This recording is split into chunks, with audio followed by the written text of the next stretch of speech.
नमस्कार दोस्तों, आपका बोन डॉक्टर के अगले एपिसोड में आपका स्वागत है। आज हम बात करेंगे और एक कॉमन प्रॉब्लम के बारे में जिसे कहते हैं शोल्डर डिसलोकेशन, या आपका शोल्डर जब सॉकेट से बाहर निकल जाता है। तो ये भी एक बहुत पेनफुल कंडीशन है। तो टिपिकली पेशेंट का हाथ का पोजीशन होता है abduction, extension and external rotation में, और कंधा आगे की तरफ डिसलोकेट हो जाता है। तो एंटीरियर डिसलोकेशन भी 4 तरह के होते हैं: subcoracoid, inferior to the glenoid, subclavicular और इंट्राथोरैसिक, जैसे कि यहाँ हम देख रहे हैं। जो लास्ट 2 है वो अनकॉमन है, काफ़ी अनकॉमन है। कभी कभार इलेक्ट्रिक शॉक या फिट के कारण शोल्डर पीछे की तरफ भी डिसलोकेट हो जाता है। ये भी रेयर है, सिर्फ 3 या 4% केसेस में देखा जाता है। तो पेशेंट जब भी एंटीरियर डिसलोकेशन लेके आता है तब टिपिकली उसके शोल्डर में बहुत पेन होता है और पेशेंट हाथ ऐसे पकड़ के कैजुअलिटी में आता है या डॉक्टर के क्लिनिक में आता है। अगर आप देखेंगे तो शोल्डर की कोनी प्रोमिनेंट हो जाती है और उसके नीचे एक खड्डा होता है और पेशेंट अपना ऑपोजिट आर्म नहीं टच कर पाता। अगर आप एक रूलर रखें लंबा हाथ के ऊपर तो जनरली ये जो कोनी होती है इस पे रूलर टच नहीं होता है अगर शोल्डर आपका जॉइंट के अंदर है। लेकिन अगर शोल्डर आगे की तरफ डिसलोकेटेड है तो एक्रोमियन प्रोमिनेंट हो जाता है और रूलर अगर आप रखोगे वो एक्रोमियन को टच हो जाता है। जब शोल्डर डिसलोकेशन होती है तब नर्व डैमेज भी पॉसिबल है, एक्सिलरी नर्व का।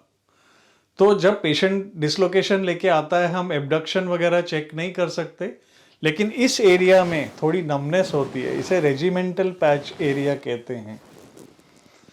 तो कैजुअलिटी में हम जनरली कॉकर मैन्यूवर यूज करते हैं, जहां हम पेशेंट की आर्म को सपोर्ट करते हैं और एबडक्शन करते हैं और एक्सटर्नली रोटेट करते हैं। Then we bring it across the chest and hand has to touch the opposite shoulder और शोल्डर बैठ जाता है।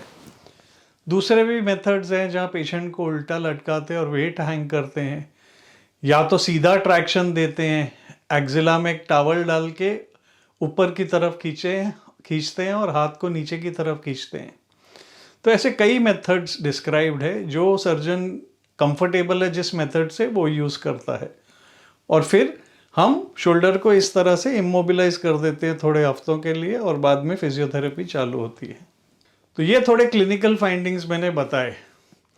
तो अगर तो फर्स्ट डिसलोकेशन है और पेशेंट काफ़ी मस्कुलर है और पेन ज़्यादा है और मसल स्पैज़म है, तो फिर ओपीडी में या कैजुअलिटी में रिडक्शन करना मुश्किल हो जाता है, हमें एनेस्थीसिया देके करना पड़ता है, बट एक अटेम्प्ट आप कर सकते हो। अगर पेशेंट बार बार डिसलोकेट होता है तो उसका कैप्सूल काफ़ी लैक्स हो जाता है और वो डिसलोकेशन आराम से विदाउट एनेस्थीसिया भी हम रिड्यूस कर सकते हैं। तो पैथोलॉजी क्या है इसकी, जैसे कि यहाँ देखेंगे हम, जैसे शोल्डर बाहर आता है वो लेब्रम और एंटीरियर कैप्सूल को डिटैच कर देता है और एक पाउच बन जाता है जहाँ शोल्डर घड़ी घड़ी निकल के आगे आ सकता है। जब शोल्डर का बॉल आगे आता है तो उसका पीछे का हिस्सा ग्लिनॉइड के आगे के हिस्से से टकराता है और वहाँ एक छोटा सा फ्रैक्चर हो जाता है जिसे हिल सैक लीजन कहते हैं। सो जो कैप्सूल टेयर होता है उसको बैंकार्ट लीजन कहते हैं। तो टिपिकली हम पेशेंट को थोड़े हफ्ते इमोबिलाइज करते हैं शोल्डर को, फिर फिजियोथेरेपी करके anterior shoulder muscle strengthening exercises वगैरह कराते हैं और पेशेंट को वार्न करते हैं कि इस तरह की एक्टिविटी ना करें, नहीं तो शोल्डर दोबारा निकल जाएगा। तो कई पेशेंट आते हैं जिनका घड़ी घड़ी शोल्डर निकलता है and they come seeking help के अब क्या करें। तो जब हम एप्रीहेंशन टेस्ट करते हैं, हम शोल्डर को इस पोजीशन में लेते हैं और पीछे से आगे की तरफ धक्का देते हैं, तो पेशेंट को पेन होता है, ऐसे डर लगता है कि कंधा बाहर निकल जाएगा। फिर हम एमआरआई करके देखते हैं एक्चुअल डैमेज कितना है, उसमें हिल सैक लीजन, बैंकार्ट लीजन दिख जाता है। अगर तो बोन भी एंटीरियरली डैमेज हो गई है रिकरेंट डिसलोकेशन के बाद, तो हमें सीटी स्कैन करके देखना पड़ता है कि बोन कितनी डैमेज हुई है। अगर तो एंटीरियर ग्लिनॉइड में काफ़ी बोन डैमेज हो गई है तो फिर हमें डिफरेंट सर्जिकल प्रोसीजर करना पड़ता है, जिसमें हम कोराकॉइड प्रोसेस को कट करते हैं और ग्लिनॉइड में एंटीरियरली जहाँ बोन डिफेक्ट है वहाँ 2 स्क्रू से जोड़ देते हैं।